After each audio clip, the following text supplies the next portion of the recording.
Muy buenos días con todos los presentes.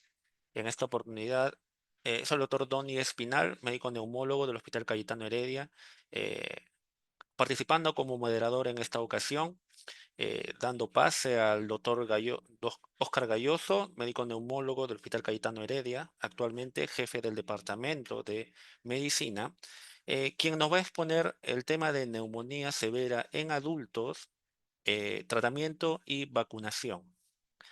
Doctor Galloso, la exposición es suya. Le doy pase, por favor. Muchas gracias, Ronnie, por la presentación y vamos a pasar al tema porque la verdad es de que el tema es bastante amplio. Entonces, en primer lugar, la neumonía tiene una incidencia como neumonía adquirida en la comunidad en general de 248 por cada 100.000 adultos. Es casi el doble de lo que nosotros vemos en tuberculosis. Pero si vemos en la gente mayor, en la gente de 65 a 74 años, es de 634 y conforme avanzamos en la edad, 163.430 en aquellos pacientes que tienen 80 o más años. Las tasas de hospitalización evidentemente aumentan con la edad y las tasas de hospitalización por neumonía es mucho mayor que uno tiene comorbilidad, como es en el caso de una enfermedad pulmonar obstructiva crónica. En general, la tasa de los pacientes que se hospitalizan y que se mueren con neumonía adquirida en la comunidad es del 6% a los 30 días y no depende mucho de la mejoría clínica inicial. Es un tema que se ha visto en muchos estudios que se han hecho. Y en los pacientes hospitalizados, aquellos que no mejoran inicialmente, que no responden al tratamiento antibiótico que uno les ofrece o presentan una neumonía no resuelta, la mortalidad de la neumonía puede ser tan alta como hasta el 30%, ¿no? Entonces, sí es un tema que nosotros deberíamos de tratar de controlar de buenas a primeras. Siempre van a haber disparidades raciales, siempre va a haber poblaciones socialmente deprimidas que van a tener más mortalidad. Y lo que podemos ver es de que la tendencia de la mortalidad en lo que es lo que sería la neumonía en general ha ido variando en el tiempo y ha variado básicamente con el uso de los antibióticos y también con el uso de las vacunaciones, ¿no? Entonces, todo esto ha ido mejorando el pronóstico y la tendencia de la mortalidad de la neumonía y de la influenza. Hay un estudio muy interesante que es el estudio EPIC, que lo vamos a hacer y lo vamos a ver en el tiempo en varios de los slides. Y este estudio EPIC fue publicado en el British Medical Journal en el 2017 y este seguimiento de neumonías a la comunidad en lo que sería eh, entonces, la neumonía adquirida en la comunidad en Estados Unidos demostró algunas cosas interesantes. Primero que ya los virus se han comenzado a tomar la primera causa de neumonías adquiridas en la comunidad, siendo lo más frecuentes en influenza y el rinovirus, ya que en nuestro país es una cosa similar, adicionándole el rinovirus, el virus sincitial respiratorio. Y este estudio se ha repetido en otros lugares. En Noruega también se encontró de que el germen único, o neumococo como germen único, es el más frecuente como germen único, como bacteria, pero es menor a las causas virales, definitivamente. El patógeno bacteriano es más o menos frecuente, 3.7%, el atípico, y el neumococo en el 5.1% en este estudio épico. Y cuando se comienzan a hacer no solamente estudios de cultivo, como ha sido en el estudio EPIC, sino estudios serológicos o PCR, van a tener un 15% de positividad en los casos que son de neumonía bacteriana.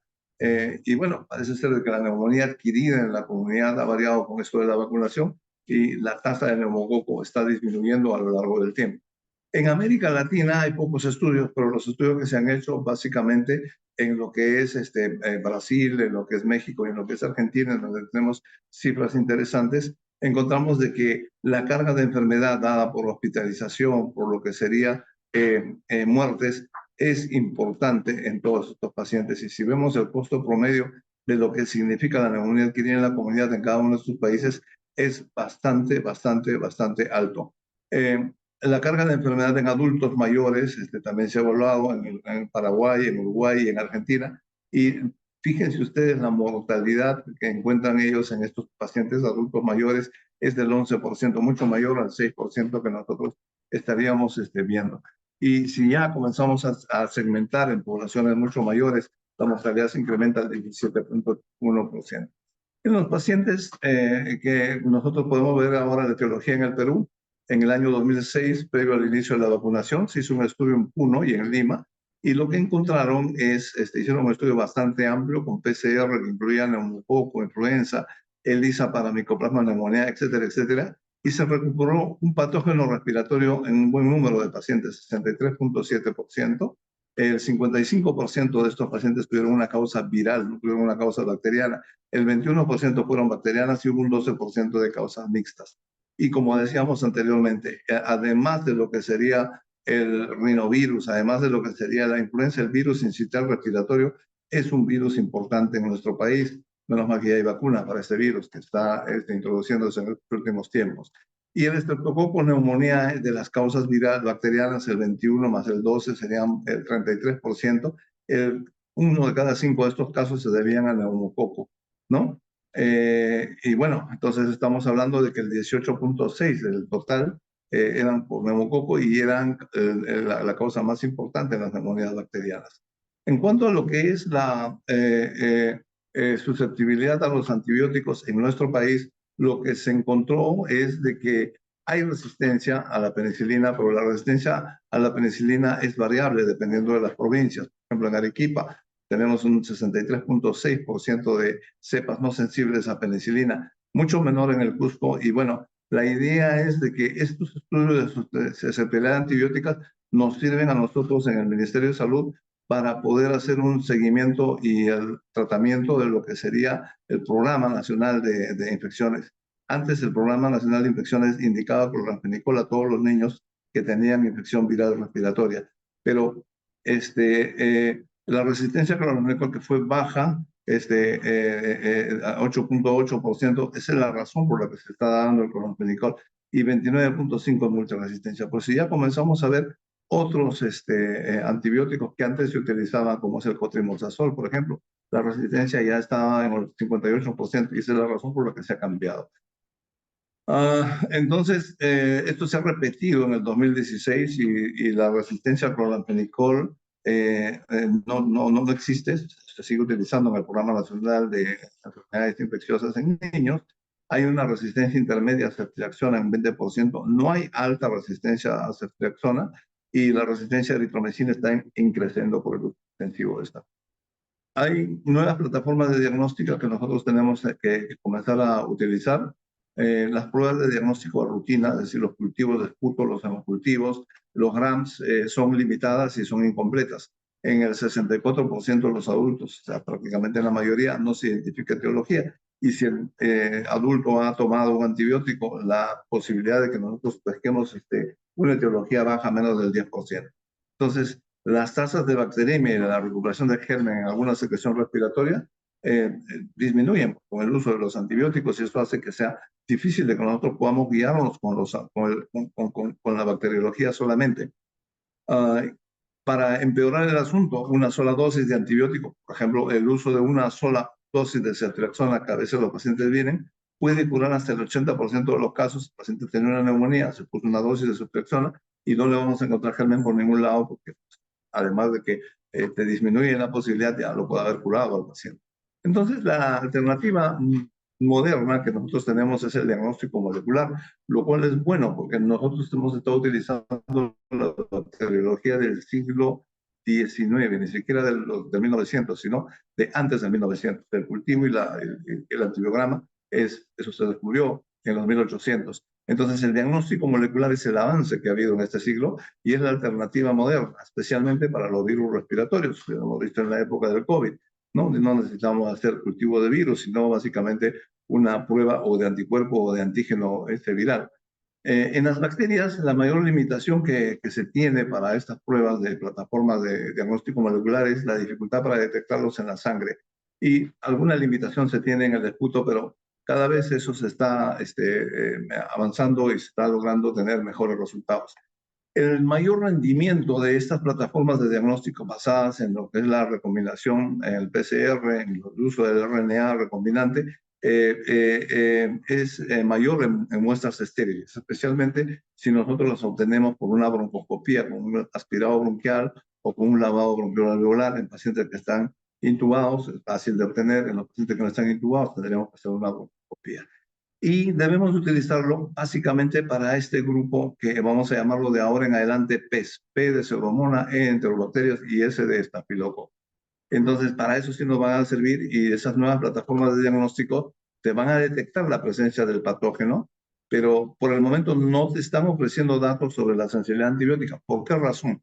Porque, por ejemplo, en el caso del neumococo, las mutaciones que causan resistencia a la penicilina son múltiples, es demasiado grande como para que la podamos utilizar para el PCR. Distinto es en el estafilococo y diferente también es en el micoplasma, en donde sí hay uno o máximo dos genes que median la resistencia. Eh, Hay otros métodos de diagnóstico para detectarte el bicho, como es la detección del antígeno urinario, del neumococo o de la legionela neumófila en orina. Es como un lab stick, tú lo sacas una muestra de orina al paciente y puedes tú tener un diagnóstico rápido. No te da sensibilidad, pero te dice, este es el germen que te está dando problemas. Estas nuevas plataformas no se han evaluado todavía, comparándose con el diagnóstico estándar y con el manejo empírico actual. Hay la sospecha de que van a mejorar el manejo del paciente, pero es poco probable de que detectando tempranamente un neumococo, detectando tempranamente un hemófilos, se pueda cambiar la terapia. La terapia va a ser una terapia empírica, como vamos a ver a continuación, pero sí te permitirá ajustar, si es que hay algún germen distinto, o cambiar la cobertura en caso que sea necesario. Eh, para completar y empeorar el problema, hay que hablar un poco de lo que es el microbioma del pulmón. Todos nosotros tenemos un microbioma normal, y ese microbioma normal incluye gérmenes que producen neumonía adquirida en la comunidad. Tienen al neumococo como uno de los que están dentro de tu microbioma normal, y al micoplasma. Entonces, esto cambia completamente el concepto de la patogénesis de la neumonía, y en la actualidad de lo que se está hablando es de una disbiosis. Eso significa de que hay un crecimiento desproporcionado de uno o más de los residentes normales en el pulmón, y eso es lo que te produce la neumonía. Distinta era la forma como veíamos el problema antes. Decíamos, te aspirabas o inhalabas una bacteria en un alveolo que era estéril. Ya sabemos que el alveolo no es estéril, tiene este microbioma, y que ese es el primer paso para el desarrollo. Entonces, al no ser un lugar estéril, lo que ahora se está hablando es de esta disbiosis, quiere decir, eh, lo que nosotros estamos hablando es de que hay gérmenes, y esos gérmenes, cuando comienza a predominar uno, eso es lo que nos da el problema. Otros métodos útiles de diagnóstico: la proteína C reactiva. La proteína C reactiva es una reactante de fase aguda que lo produce el hígado, y en el cuidado primario, cuando se ha aplicado en estudios poblacionales, disminuye el uso de antibióticos y aumenta las hospitalizaciones. Y la razón es la siguiente: si tú en cuidado primario tienes un nivel de menos de 20 miligramos por litro de proteína C reactiva, o sea, un nivel normal, y tienes un paciente que tiene síntomas de menos de 24 horas, neumonía es muy poco probable, no le das antibiótico. Y si tienes un nivel mayor a 100, es compatible con una neumonía, y mejor lo trasladas a un hospital para que lo vean con calma y con tranquilidad. Y eso ha hecho de que se tengan estos resultados. Disminución del uso de antibióticos, porque no vas a utilizar los antibióticos y vas a aumentar las hospitalizaciones. La procalcitonina también es un reactante, pero es un reactante que ya se activa más que todo cuando tú tienes un problema bacteriano, ¿no? Cuando se comienzan a ver los estudios, se ve de que la procalcitonina puede disminuir la mortalidad, puede tener un menor uso de antibióticos, puede tener menos efectos colaterales. Es el metaanálisis de seguridad y eficacia que se tiene. Pero cuando comienzas a mirar los recientes estudios en el campo real, ya en la clínica, parece ser de que no es tan cierto, tal cosa. La etiología del empiema: cuando el líquido pleural se contamina, ojo, el estreptococo neumonía ya no es el más frecuente, son otro tipo de bacterias, y de esas la que más problemas nos da es el estreptococo SP. Entonces, la flora de la neumonía adquirida en la comunidad no solamente está cambiando en los casos simples, como es la bronquitis, la bronconeumonía, la neumonía, sino también en los casos complicados, como es el empiema, ¿no? Entonces, esa es una cosa que está ocurriendo y a nivel global. Un tema adicional que tenemos que tener en cuenta para ver las neumonías graves en nuestro hospital es la resistencia a los antibióticos. Y la resistencia a los antibióticos se ha incrementado en la medida de que se ha extendido el uso de antibióticos. Y eso hace de que tengamos menos capacidad para tratar algunas infecciones y hay un incremento en la morbilidad y la mortalidad del paciente que es portador de la resistencia a antibióticos. Entonces, para que nosotros controlemos la resistencia a nivel institucional, necesitamos un control de prevención de infecciones, que lo hacemos en el hospital, pero que lamentablemente, por las dificultades que tenemos de aislamiento de los pacientes, no es al 100% perfecto.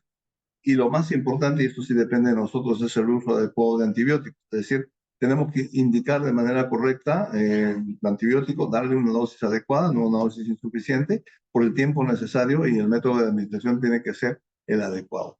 Fíjense ustedes en el neumococo, el mapa global de la distribución de la resistencia es cada vez mayor. O sea, lamentablemente, muchos países tienen alta tasa de resistencia a la penicilina. Nosotros afortunadamente no estamos en ese grupo de pacientes, podemos seguir utilizando ceftriaxona y la ampicilina, la penicilina como tratamiento. Y esto es una buena noticia para el tratamiento antibiótico de nuestras neumonías adquiridas en la comunidad, debido a que el tratamiento de la neumonía adquirida en la comunidad es empírico. Y es empírico porque el diagnóstico no es un diagnóstico totalmente certero. O sea, si yo tengo un paciente que tiene síntomas respiratorios, tos, fiebre, le encuentro ruidos compatibles con una consolidación o le tomo una radiografía y le encuentro una consolidación, y lo que se está planteando ahora es de que la ecografía también puede ser de ayuda para estos pacientes para demostrar una consolidación, es una neumonía. Pero hay que tener claro de que el 80% de los pacientes que tienen este conglomerado, este síndrome que nosotros llamamos neumonía, no van a ser neumonía, pero va a haber un 20% que van a ser embolia, insuficiencia cardíaca, cáncer, etcétera, etcétera. Entonces, siempre al tener un diagnóstico inexacto, nosotros decimos, hay que darle un tratamiento empírico y tiene que ser un tratamiento empírico rápido. Ahora vamos a ver por qué. Porque si nos demoramos en darle un tratamiento empírico a ese 80% de neumonía, se van a morir más. Entonces hay un debate acerca de los tiempos para el inicio del tratamiento en los tres grupos importantes, en el ambulatorio, en el hospitalizado y en el cuidado clínico. La idea es de que si yo tengo un paciente en donde tengo este conglomerado de síntomas que nosotros llamamos neumonía, es decir, síntomas respiratorios, fiebre, expectoración, con evidencia de consolidación por el examen clínico o por la radiografía de tórax o por la ecografía, debemos iniciar la dosis de antibiótico en las primeras 6 horas después de que se iniciaron los síntomas. Si nosotros nos demoramos más de 4 horas, la mortalidad hospitalaria ya se está incrementando. Y eso es mucho mayor si es que nosotros estamos hablando de pacientes críticos. Si disminuimos el tiempo de inicio del antibiótico, eso es bueno para disminuir la mortalidad por neumonía, pero va a aumentar el uso de antibióticos en los no infectados en ese 20% que les digo, y va a aumentar también el efectos adversos y no va a tener un efecto claro sobre la mortalidad. Por ejemplo, las guías que te dicen, el ITS-ATS no recomienda un tiempo específico de inicio, te dicen no retrases nomás el tratamiento y tan pronto tengas la seguridad del diagnóstico, le debes de dar el tratamiento, pero hay una excepción que es el shock séptico, porque si tú te demoras por cada hora que te demores en el paciente séptico, en el paciente que está séptico con una neumonía, de darle el antibiótico, la supervivencia va disminuyendo 8% por hora de retraso. Eso es demasiado.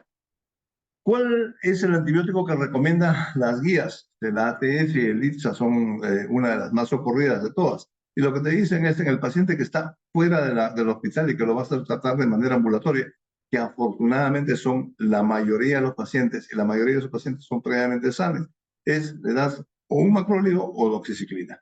Si tienes un paciente que tiene alguna patología, por ejemplo, una secuela de tuberculosis, por ejemplo, un EPOC, por ejemplo, un asma, o ha tenido un tratamiento previo, mejor darle una fluoroquinolona, o lo que yo recomiendo siempre es dar un beta-lactámico con un macrolio. Ahora, ¿por qué no la fluoroquinolona? Lo vamos a hablar después. En el paciente que lo hospitalizas, ¿no? Y que lo vas a tener hospitalizado, lo que recomendamos siempre es cualquier núcleo beta-lactámico, puede ser ceftriaxona, es el más socorrido de todos, pero si ustedes quieren darle una cefuroxima, o si ustedes quieren darle amoxiclavulamato o amoxicilina pura, la pueden dar, pero combinada siempre con un macróleo. La otra alternativa es darle una fluoroquinolona como monoterapia. Ahora les voy a explicar por qué no me gustan las fluoroquinolonas en la neumonía. Y el beta-lactámico combinado con doxiciclina también es una buena alternativa. En el paciente con UCI, que está en la UCI, ahí le tenemos que seguir dando el mismo esquema, un beta-lactámico combinado con un macróligo y o un beta-lactámico con quinolona, dependiendo si tiene o no tiene factores de riesgo. Entonces aquí lo que ustedes van a tener que plantearse es la posibilidad de que estén frente a este grupo PES, Pseudomonas, Enterobacterias y Estafilococcus. Y ahora, después vamos a ver los criterios en donde uno debe sospechar este grupo PES. Y en ese grupo en donde ustedes están sospechando de que pueden ser de este grupo PES, tienen que agregar terapia para el estafilococo resistente y terapia para enterobacterias resistentes, incluyendo la pseudomonas.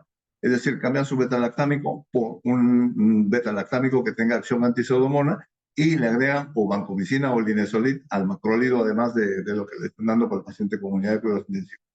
Es relativamente simple. En los casos leves no hay duda. El ATS, el ITSA, los europeos, todos recomiendan monoterapia con un macrólido en ambos casos o tetraciclina en ambos casos, ¿no? Y los europeos son muy exigentes en dar primero como primera elección siempre la amoxicilina, ¿no? Y solo en caso de alergia a la penicilina le dan el macrólido, le dan la tetraciclina, ¿no? Entonces, y lo mismo que recomiendan los europeos, lo recomiendan la guía sudafricana, la hindú y la de Hong Kong. Yo siempre les digo, miren las guías hindúes y las de Hong Kong porque se parecen mucho a nosotros. Nosotros tenemos alta tasa de tuberculosis, ellos también, y nosotros tenemos un montón de pacientes con secuela de tuberculosis, ellos también. Entonces, nos parecemos mucho en cuanto a lo que es la bacteriología. Entonces, esa es la terapia que podríamos dar. Macrólido es una buena alternativa, pero traten de no meter fluoroquinolonas. Las fluoroquinolonas es una cosa que no conviene para los pacientes que tienen, en los países que tienen mucha cantidad de tuberculosis. Y si tú tienes un factor de riesgo, ves un paciente con bronquiectasis, ves un paciente que tiene asma, ves un paciente que tiene no, dale un beta-lactámico combinado con un macrólido, el que no tiene más chicosano, que viene con una neumonía, le puedes dar solamente el macrólido.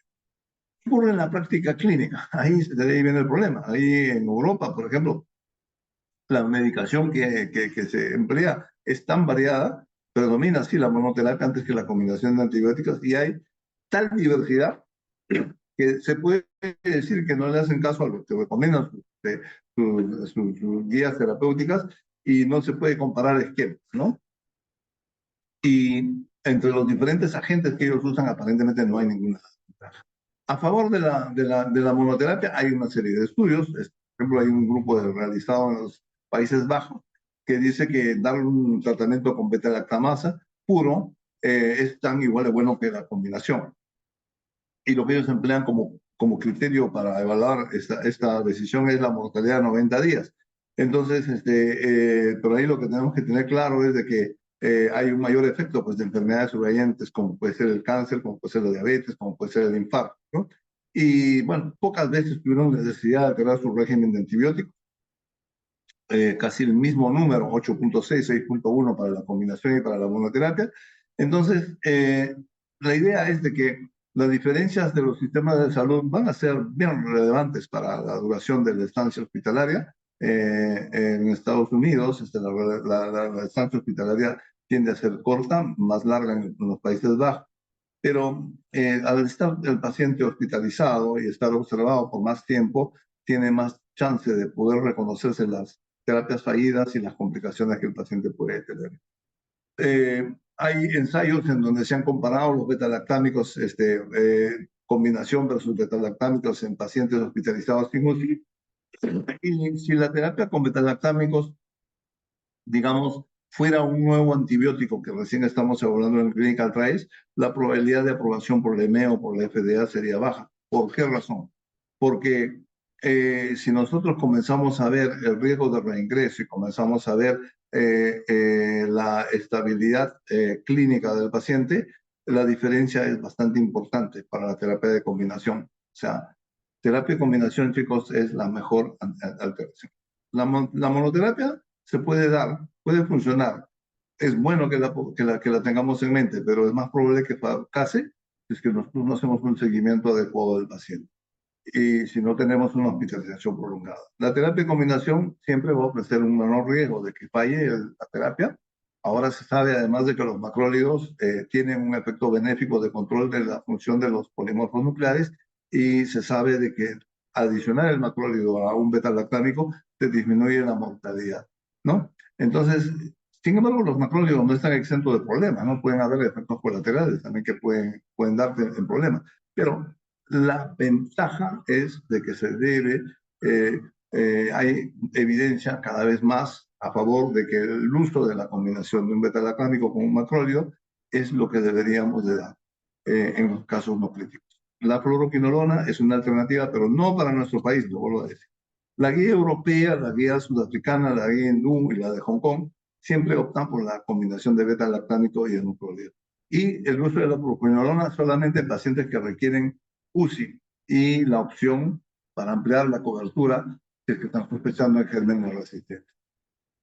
El impacto del ingreso a la UCI cuando un paciente ingresa con neumonía a la unidad de cuidados intensivos cada vez es mayor en los pacientes que tienen neumonía, porque cada vez hospitalizamos pacientes más enfermos, cada vez son pacientes más viejos, cada vez son pacientes con problemas de inmunocompromiso, SIDA, trasplante, cáncer, aplicación de terapias inmunológicas por parte de los reumatólogos. Entonces, pacientes que entran a la unidad de cuidados intensivos, a una unidad de cuidados intensivos por neumonía, cada vez va incrementándose en porcentaje en todos los lugares, en Estados Unidos, en Europa y acá en Perú, ¿no? Entonces, la cantidad de pacientes que hospitaliza a cuidados intensivos va siendo mayor, ¿no? Y bueno, los criterios para decir si es que un paciente va a ingresar a cuidados intensivos, pues son estos los que dice el ATS, pero a mí me gusta mucho el CURB, ¿no? El CURB es el alteración de la conciencia, la alteración de la urea, la respiración y la presión arterial. Si nosotros tenemos 3 o más de estos criterios, por favor, ingresen a los cuidados intensivos. Un paciente que está bastante enfermito. La primera pregunta que nos tendríamos que hacer es, si en cuidados intensivos deberíamos de dar macrólidos, y la respuesta es sí. Hay disminución de la mortalidad al día 30 y el OR ajustado es de 0,28, o sea, está bastante bueno. En cuanto a la duración del antibiótico, ¿cuánto tiempo debe de durar el tiempo de tratamiento? O sea, la modernidad ahora está diciéndote que cada vez debe ser menor el tratamiento. Antes dábamos 10 a 14 días de tratamiento, ahora lo estándar es 5 a 7 días y lo que se está proponiendo en los últimos tiempos es menos tiempo, 3 a 5 días. No hay evidencia que prolongar la duración del tratamiento mejore la sobrevida, aún en pacientes severamente comprometidos, y la única excepción a eso, ese tiempo de tratamiento, es el paciente inmunocomprometido. Hay un estudio que es el Capucci 2. El Capucci 2 es un tratamiento en el cual comenzaron a ver qué cosa era lo que utilizaban los de la UCI. Y lo que encontraron es de que el régimen más usado para los de la UCI siempre es cefalosporina con un macrólido. Y han habido otras combinaciones, una de ellas es la de cefalosporina y fluoroquinolonas. Pero ¿cuál es el detalle interesante? El detalle interesante es que el análisis que le hicieron a este estudio Capucci 2 es un análisis multivariado, asoció la disminución de la mortalidad con 2 factores. El primero es rápida administración de antibióticos y el segundo es terapia de combinación. Una razón más para utilizar cefalosporina con macrolide. El segundo estudio del Capucci fue el Capucci que utilizó neumonías, pero neumonías que no eran graves, ¿no? Y vuelven a encontrar los mismos resultados. Los resultados encuentran de que hay un beneficio en cuanto a lo que es mortalidad en la terapia de combinación. Entonces, la terapia antibiótica combinada con un macrólido se asocia de forma independiente, ya no solamente con mortalidad, sino con estancia hospitalaria y lo más importante, mortalidad 6 meses, porque la mortalidad en la neumonía está incrementado hasta el año 2. ¿Por qué minimizar el uso de fluoroquinolonas? ¿Y por qué he estado diciéndoles no a las fluoroquinolonas, no a las fluoroquinolonas? Primero, porque nosotros tenemos una cantidad importantísima de tuberculosis y cada vez nosotros tenemos más efectos colaterales con las quinolonas, mialgias, en fin, datos sobre toxicidad y sobre experiencia de toxicidad que ustedes deben de tener en mente que son cada vez más frecuentes, ¿no? Siguen siendo uno de los pocos agentes activos para infecciones gram negativas, por lo cual conviene mantenerlas en ese cajón. para infecciones por gram negativos. Y en países con alta prevalencia de tuberculosis, nosotros tenemos un estudio que hicimos en el Hospital Cayetano Heredia, en donde encontramos que el 12% de nuestras neumonías adquiridas en la comunidad, catalogadas como tal por los emergencistas, terminaron siendo tuberculosis, ya sea por BK positivo o por cultivo de tuberculosis. Si nosotros a un paciente que tiene tuberculosis y que se está presentando como una neumonía, le damos una quinolona, le vamos a retrasar el tratamiento. Uno, dos, le vamos a aumentar la mortalidad y lo más importante, se va a volver resistente al bacilo tuberculoso y al volverse resistente a quinolona, se reduce drásticamente sus posibilidades de terapia y cura. Así que, por favor, para infecciones respiratorias que pueden ser tratados con otros antibióticos, utilicen las quinolonas, guárdalos. Habíamos hablado de los patógenos PES. Los patógenos PES son aquellos que son por la pseudomonas, por el estafilococo y por las enterobacterias. Generalmente son gérmenes que van a estar fuera del núcleo de microorganismos clásicos y en estos casos el tratamiento empírico debe de ser distinto. Entonces, ¿cómo podemos nosotros definir a estos pacientes?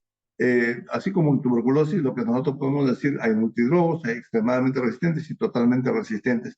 Multidrogo es cuando resiste a uno de las tres categorías de antibióticos, amicacina, cefaloporinas o lo que sería carbapenems, ¿no? Extremadamente resistente al menos a un agente y a, a dos o más categorías de antimicrobianos. Y totalmente resistente, ustedes tienen varios ejemplos ahí en el hospital de Klebsielas, de Pseudomonas y de Serratias que nos están dando problemas. Podemos detectar estos casos. Entonces, se han propuesto varias cosas, pero lo que te dicen básicamente es la clasificación de Aliberti, que lo que te dice es de que si el paciente tiene insuficiencia renal, ha tenido hospitalización previa, ha estado en un hogar de ancianos, ACV, diabetes, EPOC, este paciente va a tener mayor prevalencia de gérmenes resistentes. Y cuando se comienza a hacer la comparación de estos pacientes, son pacientes que ingresan más a UCI y son gente que se va a morir mucho más que los demás pacientes. Entonces, hay más muertes y hay más años perdidos por discapacidad con este grupo de PES, ¿no? Entonces, estos pacientes con PES, si nosotros comenzamos a hacerle seguimiento, vamos a encontrar una serie de estudios en donde estamos encontrando, por ejemplo, estafilococo resistente a múltiples antibióticos, en el 14% de los casos, pseudomonas resistente 4.2, y ese es el tema. El tema es de que este grupo de pacientes cada vez está creciendo más. Y cuando nosotros tratamos de establecer una forma de predecir cuáles son estos pacientes, aparece este estudio de Ishida. Ishida evaluó los factores de riesgo para los patógenos resistentes y validó un sistema de puntuación que le llamamos el sistema de puntuación PES. Él evaluó 1.559 pacientes con diagnóstico etiológico en 45 y de estos 7% tenían patógenos PES. Y esos patógenos PES mostraron pues fracaso de tratamiento inicial, regreso en 30 días y estaría prolongado. Y esto es lo que él propone. Lo que él te dice es, tú, por cada uno de estos puntos que estamos aquí mencionando, edad, sexo masculino, su previo antibiótico, enfermedad respiratoria crónica, enfermedad renal crónica, le asignas un puntaje, menos 1, para los demás 2 puntos. Eso es al ingreso de la emergencia. Si es que el paciente tiene alteración de la conciencia o alteración evidente, le das 2 puntos más. Fiebre o colofría es un paciente con neumonía que tenga menos de un punto es de bajo riesgo para PES. Ese paciente le das la terapia con cefalosporina y con macrólido sin ningún problema. Mediano riesgo, 2 a 4 puntos, tienes que estar pensando en enterobacterias con beta-lactamasas de espectro extendido. Y de alto riesgo, más de 5 puntos, ahí tienes que pensar en todo el grupo PES. Entonces, la idea es de que esto nos permite a nosotros, de alguna manera, estratificar e identificar a estos pacientes. Digamos, un paciente que ha tenido un varón de 70 años, que ha tenido una tuberculosis, ya ese paciente debe de ser cubierto con una cefalosporina que cubra, por lo menos, eh, eh, enterobacterias BLE o pseudomonas aeruginosa, porque ya sabemos que va a tener una alta probabilidad de ser portador de alguno de estos lindos microbios que nos van a dar problemas serios. Y cada vez vamos a tener patógenos más virulentos, ¿no? Vamos a tener más factores de riesgo y este concepto de patógenos PES nos proporciona pues, una descripción más o menos precisa de la resistencia farmacológica en pacientes con esta condición. Entonces, eh, siempre lo que nosotros tenemos que hacer en la emergencia, no tienes factor de riesgo para multidrogo resistencia, nos vamos directamente a las recomendaciones de cefalosporina con macrolio. Si tenemos algún factor para multidroga resistencia, digamos una enfermedad tuberculosa secular, una insuficiencia renal, una diabetes, evalúalo con el SCORPES. Si te sale positivo, más de 5, incluyele a tu tratamiento, cámbiale la cefalosporina por una cefalosporina con cobertura a antipseudomona y agrégale vancomicina porque el dinesolid no tenemos en el hospital, y mantén siempre el macrolio. Algo nuevo ha habido en los tratamientos con patógenos PES. Lo que se ha encontrado es de que si tú usas el algoritmo con puntuación para estos patógenos PES, se mejora la precisión de la terapia empírica y se reduce la mortalidad. Porque ya hemos visto de que si tú no los detectas, estos pacientes van a fallar el tratamiento, se van a morir más, van a estar más tiempo en cuidados intensivos y van a estar más tiempo en el hospital. Y va a evitar este patógeno PES, esta puntuación para patógenos PES, el uso excesivo de antibióticos. Y esto lo han ido evaluando otros estudios y lo que sí hay que decir es de que esto ha sido muy bien validado para Japón, pero no para los otros países. Pero yo creo que debe de funcionar igual en un país como el nuestro. Y estos son los gérmenes que se han ido encontrando. Hay nuevos antibióticos, sí, miren ahí el ceftobiprol, pero es una cefalosporina de amplio espectro, pero vamos, está aprobado desde el 2013, pero su costo es tan prohibitivo que todavía no llega para nosotros, igual que la ceftarolina, igual que la amodaciclina, que es una aminometilpenicilina sintética. O sea, nuevos antibióticos y que demuestran eficacia hay. La defamulina es una fluoromutilina distinta, un concepto de antibiótico totalmente distinto a lo que nosotros hemos tenido, pero todos estos antibióticos existen. Pero más importante que tener nuevos antibióticos es la prevención, chicos. Desde el año 2022, lo que se recomienda a nivel mundial es de que se debe de vacunar a todos los adultos por encima de 65 años. En el país, todos los adultos de más de 60 años ya disfrutan de una vacuna neumococo gratis en el Ministerio de Salud. Y en aquellos que tienen menos de edad, no, de 19 a 64 años, pueden también ir a esta vacunación si es que tienen alguna afección subyacente, llámese asma, llámese POC, llámese bronquiectasia, secuela de tuberculosis. Entonces, y la recomendación es usar la vacuna antineumocócica conjugada de 20 valencias, la PC20, la Prevenar 20, sola, seguida al año después de una vacuna antineumocócica polisacárida. Todavía se está recomendando la vacuna de 23 valencias, la polisacárida, un año después. Pero creo que en el futuro esto va a variar y es posible de que ya no se utilice. Pero por el momento se está recomendando. Cuando vemos la vacuna polisacárida pura, disminuye el riesgo relativo de neumonía, no de enfermedad neumocócica invasiva, tampoco la posibilidad de que estés con algún grado de colonización en la nariz en 13%. Y el riesgo se reduce más en las personas mayores, 65 más años, 28%, ¿no? Y la vacuna antineumocócica, la que tenemos ahora en el país, la de 13 valencias, el PCV 13, el Prevenar 13, ya no se recomienda para su uso rutinario en adultos inmunocompetentes de 65 años o más. Tenemos que cambiar a la Prevenar 20. Si yo he estado vacunado, como es mi caso, con la vacuna de 13 valencias, y si me he puesto además la vacuna polisacárida de 23 valencias, por el momento no se recomienda pasar a la vacuna de 20 valencias. Todavía no hay información que nos permita decir de que esa es una decisión que es adecuada. Y en líneas generales, lo que debemos de tener nosotros claro es de que tanto la HIP, que es una organización internacional que evalúa todo lo que es esquemas de vacunación, como el Centro de Control y Prevención de las Enfermedades de los Estados Unidos y el peruano, recomiendan que todos los adultos, todos debemos de tener vacuna contra la influenza, contra el SARS-CoV. Y ha aparecido últimamente una vacuna que es el Adrisvo, que es la vacuna contra el virus sincitial respiratorio, que dada la frecuencia, como habíamos mencionado en los estudios peruanos, de que las neumonías virales son más frecuentes que las neumonías bacterianas, y de esas neumonías virales la etiología más frecuente es sincitial respiratorio, creo que debería ser una buena indicación para nuestros pacientes de que les demos terapia o les damos prevención con esta nueva vacuna que ha aparecido.